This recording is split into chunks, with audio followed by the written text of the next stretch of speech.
What's up, y'all? Today I want to talk about why choosing the right career is one of the most important things that we could do in our lives, and why our 20s is the best time to figure this out. Because whether we like it or not, work is something that will end up taking most of the time in our lives, so it's imperative that we choose our career with thoughtfulness and intention. Your 20s are the prime time for you to try out different jobs and experiment with work, but it's important to consider what kind of work you should be pursuing and experimenting with because not all jobs are equal in terms of value. For example, a job in fast food wouldn't really be as valuable as a digital design apprenticeship. And the main difference between these two jobs is that the digital design apprenticeship has more potential for you to learn a unique skill that you might actually be interested in, and it could also allow you to build connections within that niche that could lead to more doors opening within that field, whereas the fast food job is kind of just a dead end job that leads you nowhere besides maybe managing the place. But to be clear, the fast food type job might be necessary in some circumstances where you really need the money or need to have some form of work in order to survive. But I'm pretty sure that you don't want to be putting the fries in the bag for the next 40 plus years, so I'd like you to consider other options. So, how exactly do you determine a potential job, internship, or career as a valuable or what right for you? Just come down to making a choice to take the leap and apply for a specific job or learn some new skill. After choosing, it's important to reflect on these experiences in order to figure out what really matters to you within the career. To think about why you initially chose to learn that job or skill, and what are aspects about it that you liked, and why did you like those things about that job. And your 20s are the perfect time for this kind of exploration and experimentation with work until you find the pieces that fit just right and are perfect for how you operate. Find work that plays into your strengths, means something to you, and brings the best out of what you can uniquely offer. Now, the interesting thing that you gain from experimenting with work and figuring out what you do and don't like is something called identity capital. A book I've read not too long ago called The Defining Decade introduced me to this concept. Essentially, identity capital is what makes us us. They are things that we identify with and cultivate through experience and reflection. Some of it can be put on a resume, such as a degree or previous work experience.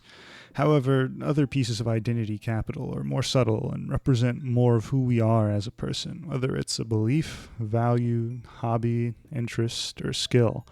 And our 20s are an essential time period within our lives where building up and collecting pieces of identity capital is vital to our growth as people, and it's what forms us into becoming who we truly are. And the neat part is that we already have pieces of identity capital built up and collected. We might not necessarily be aware of it, but it's not like we're starting out from zero here. We've lived an entire life up until this point and already have some experience with what we like and don't like. We each have a unique combination of attributes, skills, hobbies, and other interests that makes us different from everybody else. Identifying what these things are about us is vital for us to be able to forge the right path for our career and to begin living a life that is more tailored to us individually. Now, for me personally, before I found out that I wanted to pursue becoming a full stack software developer, I had no clue what I wanted to do when I graduated high school. I considered learning video game development and doing something with engineering, but I was really deeply unsure about either of these things. And for a period after I graduated, I did try my hand at developing games and learning programming in my free time. And I had initially started learning these skills because I heard that the software development industry was a pretty fruitful career money wise, but with this mindset and that being the sole reason, I quickly became demotivated to pursue the career because I initially failed to see what I even loved about it. And soon enough, 6 months flew by, and I needed to start working some kind of job. My dad recommended that I get into residential electrical construction because it would be easy to get into, and it had an opportunity for growth within the fields. And since I didn't want to go to college, while still unsure of what I wanted to do, I decided to take the construction gambit. And while there was a lot to not like about it, there were some aspects that I had found I'd actually enjoyed. I liked being outside, but more so, I liked the process of learning how the circuitry inside of houses was structured and put together, and I thought that this was all really interesting. I also found that I really enjoyed the sense of accomplishment and fulfillment I got after I'd wired or fixed something and knew that my work was going to be something that someone was going to use within their daily lives. But besides those positives, the work had quickly become cumbersome and I grew extremely tired of it.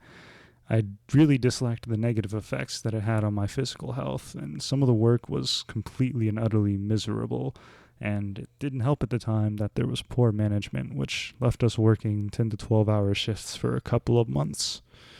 But with nothing else to turn to career wise, and the feelings of dread that accompanied me when I considered venturing out and trying something new, I decided to stick with it.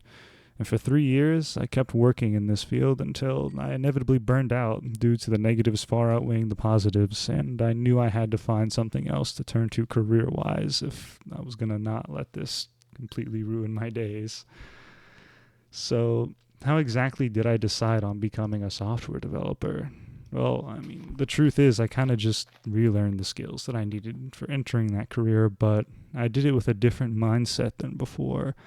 Instead of just doing it for the money, I wondered if I could find any of the things that I had loved about learning the skill. And in my free time while working in electrical, I built out small projects and used online resources to learn. And what I found was that a lot of what I had initially liked in construction had a lot in common with software development, minus the negative impact on my health or the miserable work. The process of learning how to build out small applications and structuring code to build things efficiently was really fun. And it kind of was like planning out how to structure the wiring for a given circuit in a house. And I had gotten that same sense of fulfillment and accomplishment every time I'd fixed a bug or got a feature of my projects working. And I found a lot of the intricate systems and design patterns for coding projects kind of related back to the somewhat complex systems and circuits that were in residential housing, which again kept my interest growing for software development. And to top it off, there was an absolutely endless expanse of different things to learn within software development, which I found has always kept me engaged. It's like an endless cave that I can continuously explore and be curious about. And I often think about how differently things would have been for me had I chosen to work a fast food kind of job. I wouldn't have found the things that I was interested in while working in construction, or interest in the designs of somewhat complex systems, or the joy of constantly learning new things probably wouldn't have been noticed or brought to my attention. And I learned a lot more of what I loved and what I loathed while working an electrical job, which gave me valuable information about maybe what kinds of jobs or careers would even be a good or a bad fit for me. And to top it off, I also did still end up gaining a valuable skill by learning how wiring and electricity works within a household. And I can now put up fixtures and fans on my own and do basic troubleshooting, which will probably end up saving me money in the future. And all of these things that I've listed are pieces of identity capital that I gained and cultivated from working a job that provided more value than just a paycheck. Even though I found that I didn't like it, it still guided me in the right direction by slowly chiseling away at the mystery of what I liked and didn't like. And being able to find some sense of love and enjoyment and fulfillment within the work that I do helps bring the best out of me, which in turn positively affects other areas of my life. And while I admit that there are some aspects of software development that I don't quite enjoy that much, the good far outweighs the bad at this time. And working a string of dead-end jobs and being underemployed or unemployed for long periods of time can be a depressing and isolating experience that is accompanied by feelings of a lack of stability within one's own life. And the long-term impacts of choosing the right or wrong jobs to experiment or work with will have lasting effects on your entire life, because if the work you do drains you and wears you down, that negative impact on your mental state will slowly start to show up within other areas of your life, whether you see it or not. And not only that, it's infinitely more difficult to try and pull a career out of your ass in your mid-30s rather than getting started now. Finding a fulfilling and enjoyable career will lead you to have a stronger foundation to pursue the many other joys life has to offer, such as friendships, relationships, family, hobbies, and other experiences that we can enjoy without feeling like our career is taking time and energy away from those things. Aim to have a career that adds to your life instead of taking from it and gives you the energy to continue on with your day after you're done working. Thank you for coming to my TED Talk. I hope you have a wonderful rest of your day.